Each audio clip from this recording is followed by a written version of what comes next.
Welcome to the Holiday Podcast, where we sit over homemade challah on Friday afternoons at my table. I'm your host, Tammy Priest, a Jewish follower of Jesus, and it's great to be with you again today as we take another look at these intersections and connections between the Old and New covenants.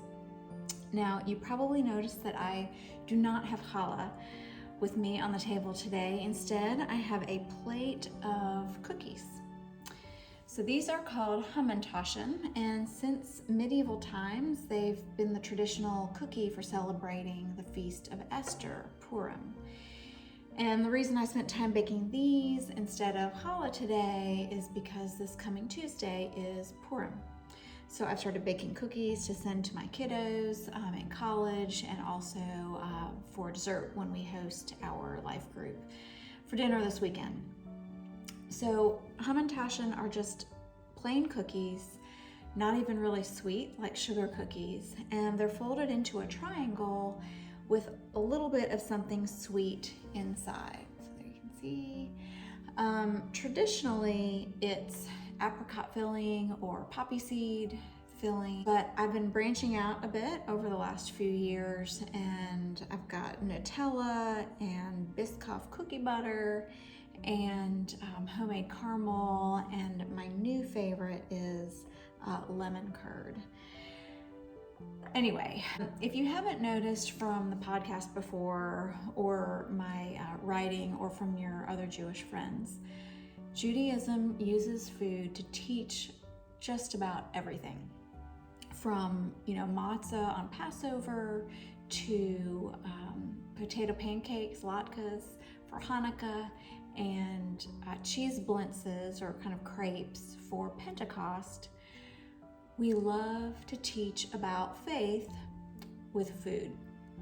And, really God's the one who started it, because back in Exodus, he said that the whole purpose of eating the unleavened bread and the lamb and the bitter herbs was to teach people about the rescue from Egypt. And Jesus continued that, right? That's what the Last Supper, a Passover meal, and now communion was all about, using sacred food to point to and now take in Jesus's broken body and poured out blood in our place. So going back to these cookies, the Feast of Esther is no exception to this Jewish food teaching tradition. So if you're not familiar with Purim, the Feast of Esther, or you need a refresher, it's the biblical festival celebrating how God saved his people in the Persian Empire through Esther and Mordecai. They were Jewish relatives who were part of God's people living in exile after Jerusalem had been destroyed by Babylon. And Esther ends up becoming queen through this kind of forced beauty contest, and Mordecai, her guardian growing up, was also an official in the king's court. And the two of them are faithful to God even in exile. And he uses each of their such a time as this in order to rescue all of God's people throughout the empire. If you've never read it, give the book of Esther a read over the weekend. It reads like a drama for the stage or for the screen. There's love and hatred and loyalty and betrayal, and there's despair and ultimately redemption. But it isn't some fairy tale, it's an account that was written in the king's records. So what do these cookies, these triangle cookies, have to do with telling this ancient story? Well, hamantaschen literally means Haman pockets. And they're these plain cookies, like I said, with sweetness hidden inside, and they represent Haman, the king's right-hand man who tried to destroy God's people. And these cookie pockets are supposed to represent how Haman tried to line his own pockets with money and also with power by destroying Mordecai, his rival.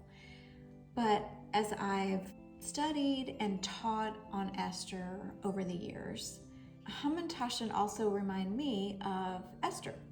an orphan girl who's living in exile, who had this treasure inside of strong, determined faith. And even more, they make me think about Jesus, who came to us in the form of an ordinary man with nothing that physically set him apart on the outside, but who was, in fact, the radiance of God's glory, full of grace and truth inside. In today's environment of flashy, loud politicians and celebrities and even celebrity pastors, I pray that during this season of Lent, we would each really take time to meditate on the fact that the Savior of the world, the God of the universe, came to us wrapped in humility and gentleness.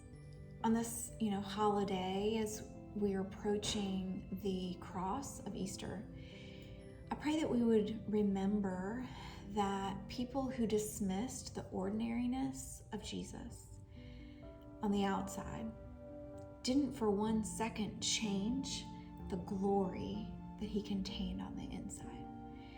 And really, it was the ones who were looking for the outward glory who totally missed the absolute majesty of Jesus's divinity. And so today, I pray that we'd be inspired by these cookies that, like Esther, at our core, the core of our seemingly ordinary lives, we would find the sweet treasure of faith. And more importantly, that we would worship and be in awe of the magnificent Messiah who was willing to wrap himself in humble ordinariness, that we might be able to draw near every day and on this challah.